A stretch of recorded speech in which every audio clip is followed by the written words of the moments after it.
أعوذ بالله من الشيطان الرجيم بسم الله الرحمن الرحيم وَإِذَا حُيِّيتُم بِتَحِيَّةٍ فَحَيُّوا بِأَحْسَنَ مِنْهَا أَوْ رُدُّوهَا إِنَّ اللَّهَ كَانَ عَلَى كُلِّ شَيْءٍ حَسِيبًا۔ اور جب تمہیں سلام کیا جائے تو اس سے اچھے انداز میں اس سلام کا جواب دو یا انہی الفاظ کو لوٹا دو، بے شک اللہ تعالی ہر چیز پر نگہبان ہے۔ اس آیت میں سلام کے جواب کا طریقہ بتایا گیا ہے۔ یہ سلام کرنا سنت ہے مگر سلام کا جواب دینا واجب ہے۔ جب کسی نے سلام کر لیا اب اس سلام کا جواب دینا واجب ہے۔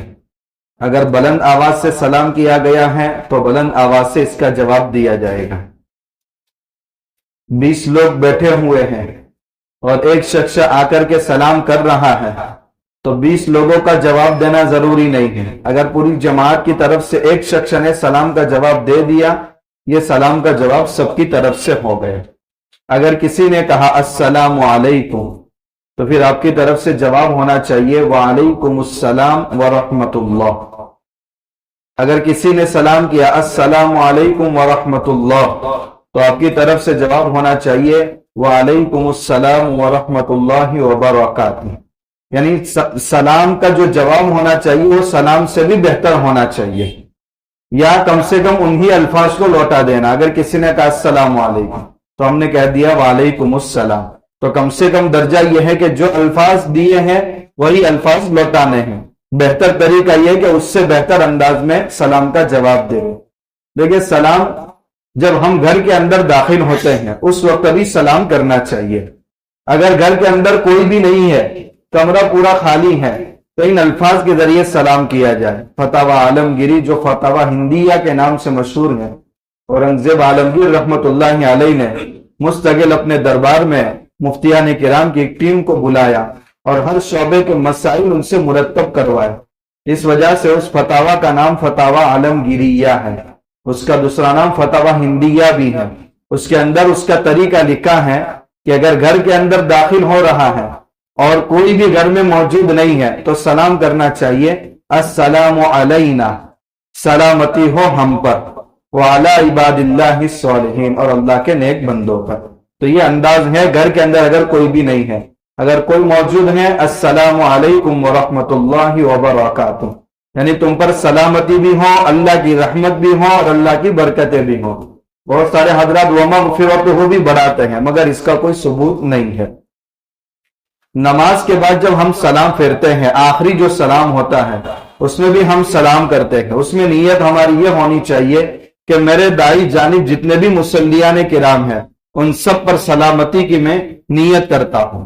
میرے دائیں جانب بائیں جانب جتنے مصلیان کرام ہیں ان سب پر میں سلامتی کی نیت کرتا ہوں۔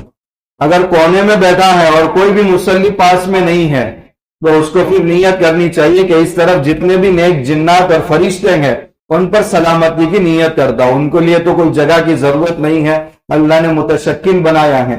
فرشتہ اور جنات جس شکل میں اپنے آپ کو بنانا چاہے اللہ نے وہ طاقت دی ہے۔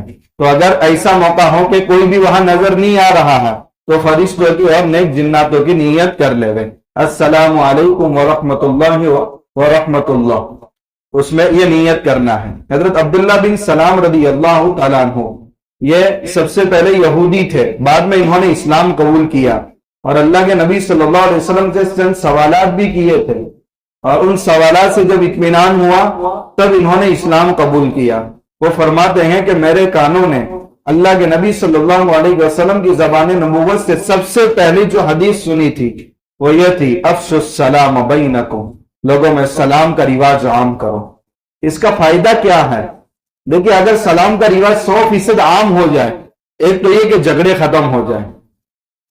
جو سلام میں پہل کرتا ہے اس کا دل تکبر سے پاک ہے۔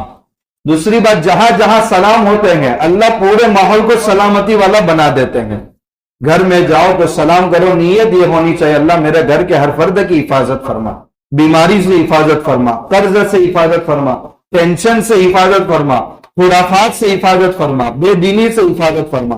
دیکھیں السلام علیکم، اللہ تمہیں سلامت رکھے، یہ اتنی بہترین دعا ہے یہ دعا تقابل سے سمجھ میں آتی ہے جب اس کا موازنہ آج کل کی جو ایک لینگویج جو علم کا معیار بن چکی ہے، حالانکہ معیار نہیں ہے، انگریزی زبان، اس میں کیا کیا جاتا ہے جب کسی کو دعا دی جاتی ہے تو صبح کا وقت ہوتا ہے تو کیا کہتا ہے؟ گڈ مارننگ، مطلب تمہاری صبح درست ہو، شام چاہے ستیہ ناش ہو۔ تو یہ دعا بھی ناقص دعا ہے۔ گڈ آفٹر نون، دوپہر تمہاری اچھی گزرے اور صبح اور شام کباڑا ہو سب۔ لیکن سلامتی میں دیکھیے کوئی زمانہ نہیں، کوئی چیز متعین نہیں، تم پر سلامتی ہو ہر بیماری سے، ہر وقت، ہر سال، ہر مہینہ، کوئی قید نہیں ہے۔ سلامتی کی دعا ہمیشہ ہمیشہ کے لیے دی جا رہی، موت تک اللہ سلامتی کے ساتھ تمہیں رکھے اور سلامتی کے ساتھ جنت کے اندر داخل کرے۔ یہ کتنی برکت ہے۔ اللہ کے نبی صلی اللہ علیہ وسلم نے یہ حکم دیا، افشوا السلام بینکم، سلام کو خوب عام کرو، خوب رواج دو۔